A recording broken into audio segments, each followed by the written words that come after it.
Alors bonjour et bienvenue dans ce nouvel épisode, c'est Nicolas de la chaîne Mister Dividende. J'espère que vous allez tous bien.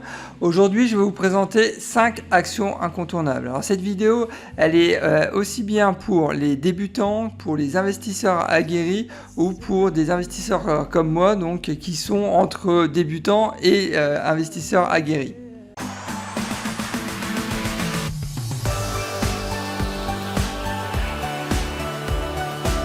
Alors qu'est-ce que j'entends en fait par action incontournable ou société dans laquelle il faut absolument investir?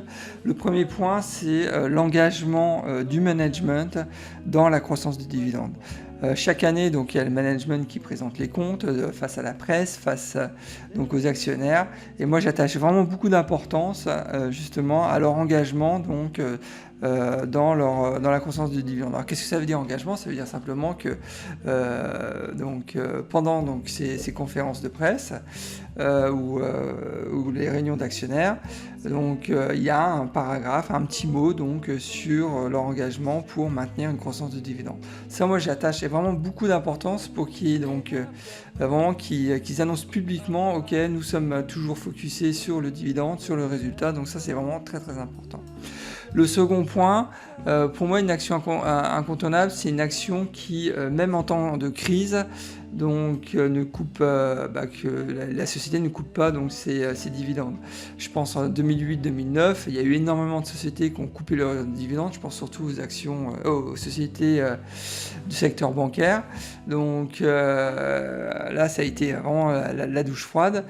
Par contre, des sociétés qui résistent donc aux tempêtes donc, et qui justement ne coupent pas leurs dividendes, ça c'est vraiment un point très très fort. Donc, par ailleurs, donc, une action dite défensive, c'est aussi des sociétés qui, malgré la crise, ont toujours une croissance de leur volume d'affaires, donc de leur chiffre d'affaires. C'est aussi un point que je regarde. Donc, et je pense que le bon exemple, ça a été aussi pendant le Covid, on a constaté quand même qu'il y a des sociétés qui ont bien plus performé que d'autres. Je pense entre autres au secteur de la tech où eux, ils ont vraiment surperformé.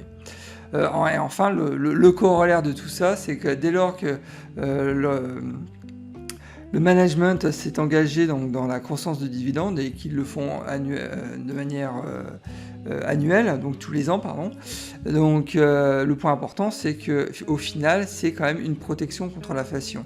Donc on sait tous que l'inflation, donc les chiffres officiels, c'est 2%, mais moi je dirais que c'est un peu plus de 2%, je pense qu'on est plus proche de 4-5%. Et donc une croissance du dividende de 5-6 points, ça nous permet aussi de se prémunir contre donc, l'inflation donc, qui existe et qui est réelle tous les ans. Donc voilà, ces 3 points réunis font que je vais maintenant vous présenter les 5 actions qui me paraissent incontournables et que j'ai déjà donc, dans mon portefeuille d'actions. Alors la première société que je souhaite vous présenter, c'est Microsoft. Alors je ne vais pas vous présenter les produits Microsoft, je vous rassure, mais en tous les cas il faut savoir que moi Microsoft c'est une des sociétés favorites dans le secteur de la tech. C'est très certainement la société la mieux diversifiée en tous les cas dans le secteur de la tech, bien plus diversifiée que Facebook, que Google ou que encore Amazon. Donc ça faut le savoir. Donc à savoir que donc le Microsoft donc symbole MSFT donc du secteur de la tech, ils ont un PER actuel de 31. Faut pas avoir peur sur le PER de Microsoft, il a toujours été entre 25 et 31, donc n'ayez crainte, la qualité ça se paye, ça c'est clair. Donc ensuite le payout il est assez faible, il est encore de 30%, et enfin on parle quand même d'un dividende annuel de 2,24$ par titre. Il faut savoir que le rendement actuel du dividende s'écroule depuis maintenant 5-6 ans. Donc on est actuellement à 0,89 et le prix se négocie à non pas à 250, il est un peu augmenté, il est je crois actuellement à 257$ par titre, et on parle donc d'une capitalisation boursière de 1,89 trilliard. Donc je crois de mémoire c'est la deuxième capitalisation boursière derrière Apple. Je vous ai mis ici aussi, je crois que c'est un point important, le nombre de splits d'actions qu'il y a eu depuis le début de la cotation de Microsoft sur le marché financier. Il y en a eu 9. Donc en fait, il faut savoir que le titre, il a vraiment fortement augmenté pendant les premières années. Donc c'est la raison pour laquelle Microsoft a décidé de splitter en fait le titre, de manière aussi à faire booster le prix du titre et que ça soit aussi accessible aux investisseurs retailers. Donc voilà, je pense que avec un titre actuel à $250, il se peut qu'un jour ou l'autre, ils nous annoncent de nouveau un split d'actions, parce que là, le titre commence à être un peu cher pour les retailers. Donc, moi, je ne serais pas étonné qu'ils nous annoncent un split d'actions avant la fin d'année, en tous les cas. Alors, au niveau du dividende, donc, faut savoir que ça fait 14 ans qu'ils versent un dividende sans aucune interruption. Ça fait 10 ans qu'ils versent un dividende croissant. Donc, le track record, il est quand même assez récent. On parle quand même d'une société aussi assez récente comparée au Procter & Gamble ou Johnson & Johnson par exemple, et on va y venir plus tard.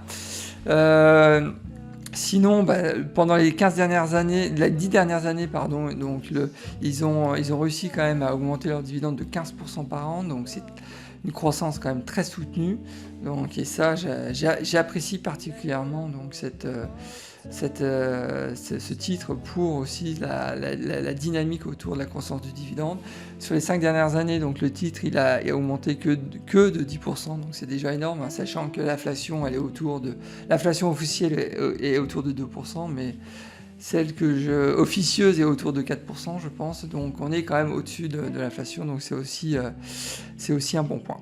Alors la seconde société que je considère comme incontournable, c'est bien évidemment Apple.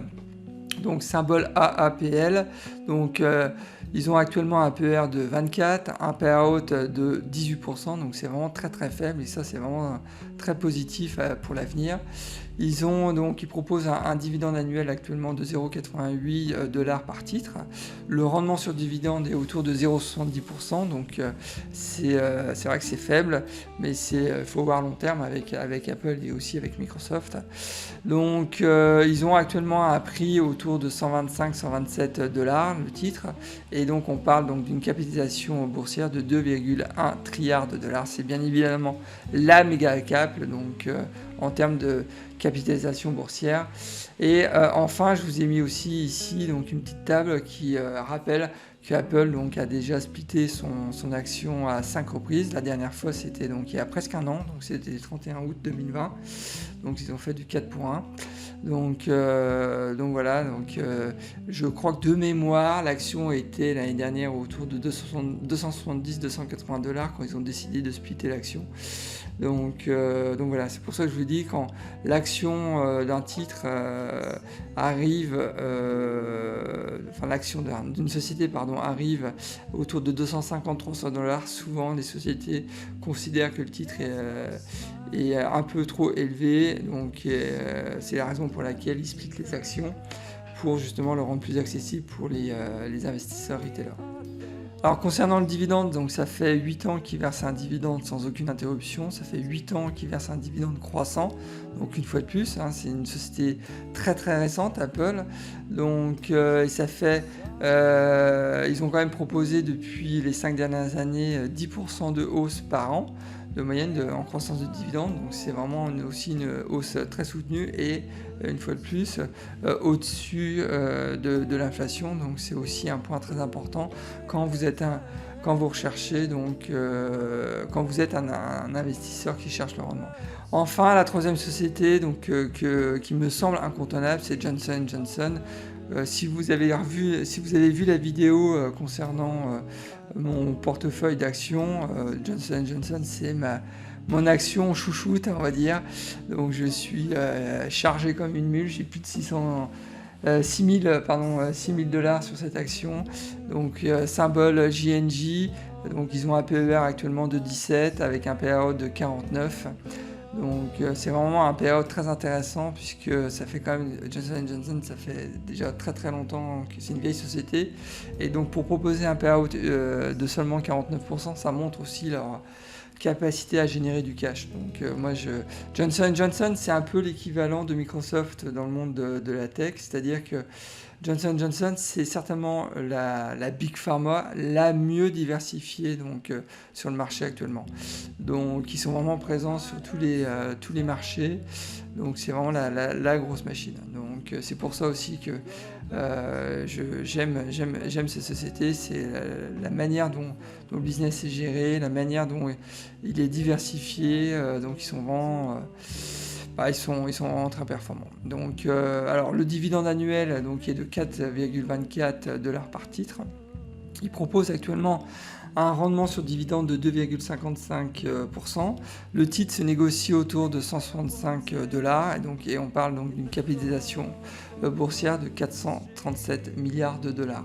Il faut savoir aussi, là je vous ai mis ici, donc ils ont déjà fait 6 splits d'actions. Le premier c'était en 1970, j'étais pas encore né, donc ça date. Et donc le dernier c'était en 2001. Donc, alors je pense pas qu'ils vont j'ai rien entendu sur les splits d'actions pour Johnson & Johnson. Je pense pas que ça va arriver prochainement.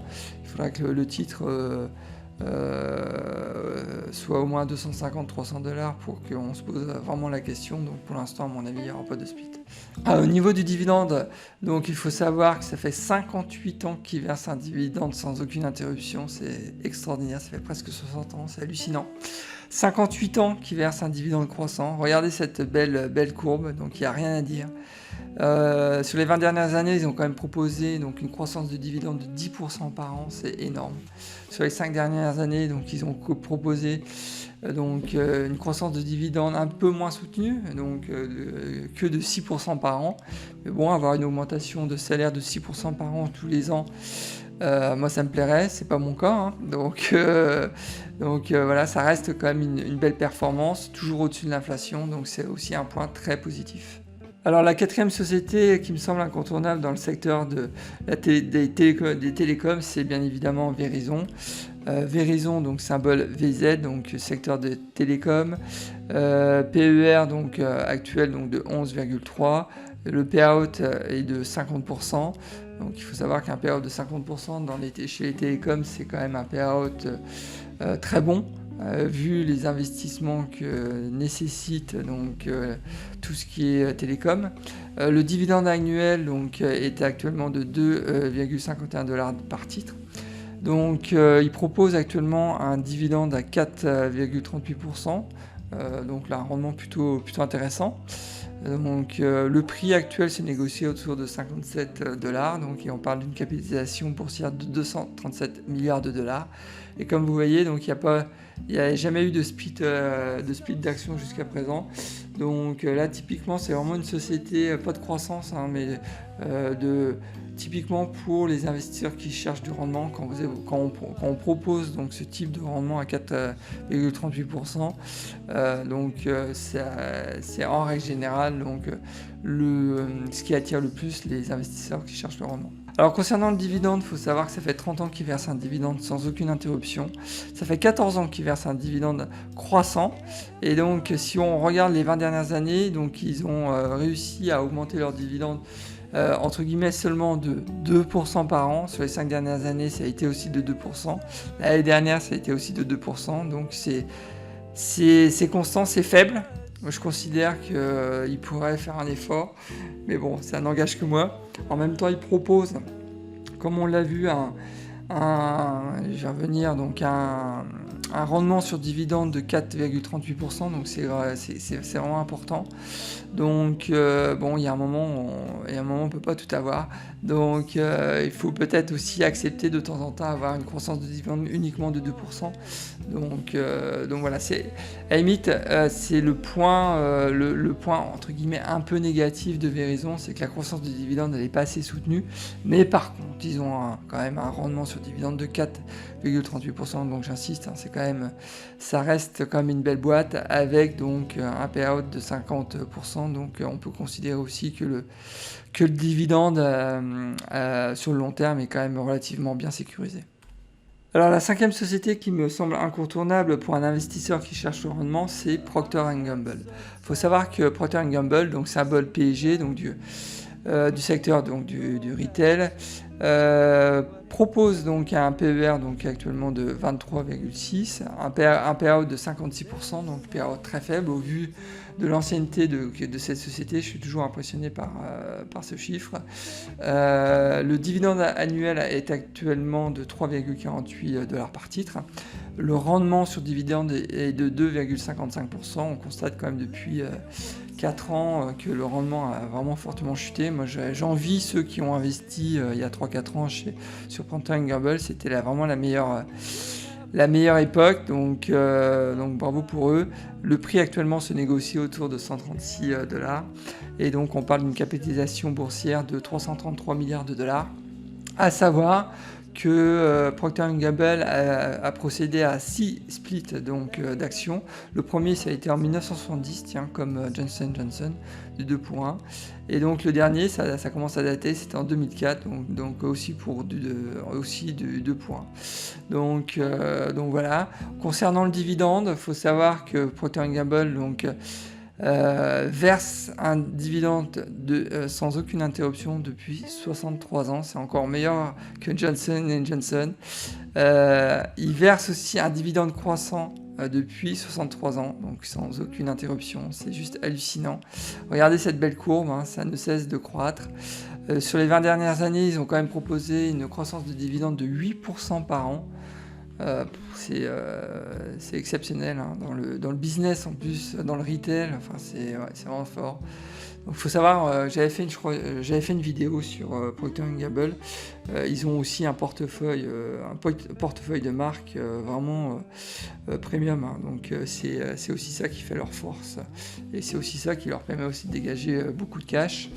Et enfin, donc sur les 5 dernières années, donc ils ont proposé un dividende uniquement de 3% par an, donc petite baisse à ce niveau-là, donc bon, ça serait entre guillemets un petit point de vigilance.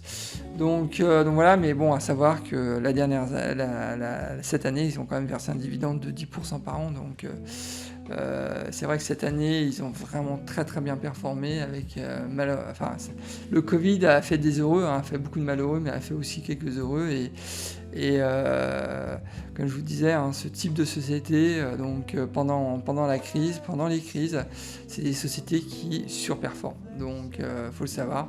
Donc c'est aussi la raison pour laquelle aujourd'hui je voulais vous présenter ces 5 sociétés. Je pense que oui, c'est pas forcément des sociétés qui sont sexy, qui ont des business models super attrayants. On parle pas de crypto, non, pas du tout. Bon, c'est vrai qu'Apple est quand même assez sexy, Microsoft un peu moins, mais ce sont toutes des cash machines. C'est ça qui est un peu le plus important. Ce sont toutes des sociétés qui, pendant les crises, elles ne coupent pas les dividendes. Elles continuent à augmenter leur volume d'affaires, et c'est ça qui est le plus intéressant.